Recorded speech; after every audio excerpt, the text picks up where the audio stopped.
Themi në studio ka një përgjigje të kryeministrit Edi Rama, drejtuar presidentit të Shteteve të Bashkuara të Amerikës Donald Trump, lidhur me kërkesën e këtij të fundit për të marrë pjesë në bordin e paqes, po e lexoj të plot ato se çfarë shkruan kryeministri Rama në rrjetin social X. I nderuar zoti president, po ju shkruaj për të shprehur vlerësimin tim më të thellë për angazhimin tuaj të fortë dhe udhëheqjen vizionare në themelimin e bordit të paqes, si dhe për t'ju falenderuar sinqerisht për ftesën që më keni drejtuar personalisht për të qenë pjesë e tij, si dhe për ftesën drejtuar vendit tim, Republikës së Shqipërisë, për të shërbyer si anëtare themeluese. Në një kohë kur konfliktet dhe përçarja dominojnë shumë shpesh panoramën ndërkombëtare,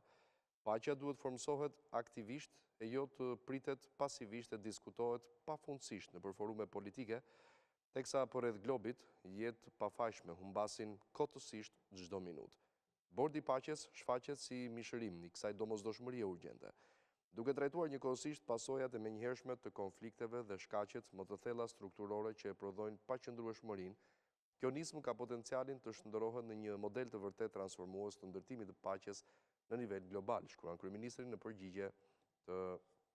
ftesës presidentit amerikan. Duke qartë, vijon mëtej, se për të qenë një organizatë e re ndërkombëtare, bordi i paqes nuk është konceptuar si një forum tjetër deklaratash, procedurash dhe përgjithsisht të shtyra në kohë, por si një instrument i përqendruar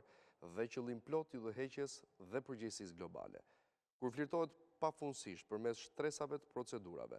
paqja shumë shpesh mbërrin tepër vonë. Kjo nismë mishëron me plot të drejtë kuptimin se koha, qartësia e mandatit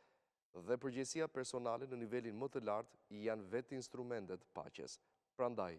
është njëkohësisht privilegj dhe nder të shpreh gatishmërinë time të plotë për të kontribuar në këtë përpjekje të rëndësishme dhe për të bërë tërësisht pjesë e një angazhimit të përbashkët që synon ta përkthejë vizionin në veprim. Republika e Shqipërisë ka qenë prej kohësh një aleate pa lëkundur e Shteteve të Bashkuara të Amerikës, e lidhur nga vlerat të përbashkëta, respekti ndërsjellë dhe një përkushtimi i përbashkët ndaj lirisë, demokracisë dhe sigurisë ndërkombëtare. Populli shqiptar do ta kujtojë gjithmonë dhe do ta çmojë vazhdimisht rolin parimor dhe vendimtar të Shteteve të Bashkuara të Amerikës drejt vendosjes së paqes dhe stabilitetit në rajonin tonë në momente kritike të historisë sonë përbashkët. Në këtë frymë të qëndrueshme partneriteti, dëshiroj të ritheksoj se Republika e Shqipërisë qëndron me vendosmëri për krah Shteteve të Bashkuara të Amerikës në të gjitha përpjekjet për promovimin e paqes, sigurisë dhe angazhimit konstruktiv global. Duke pritur me interes të kontribuojë në suksesin e misionit të bordit të paqes, ju lutem pranoni, zoti president dhe kryetari i bordit, shprehjen e konsideratës sime më të lartë. Përmbyllet kthimi i përgjigjes kryeministrit Rama ndaj ftesës së presidentit amerikan Donald Trump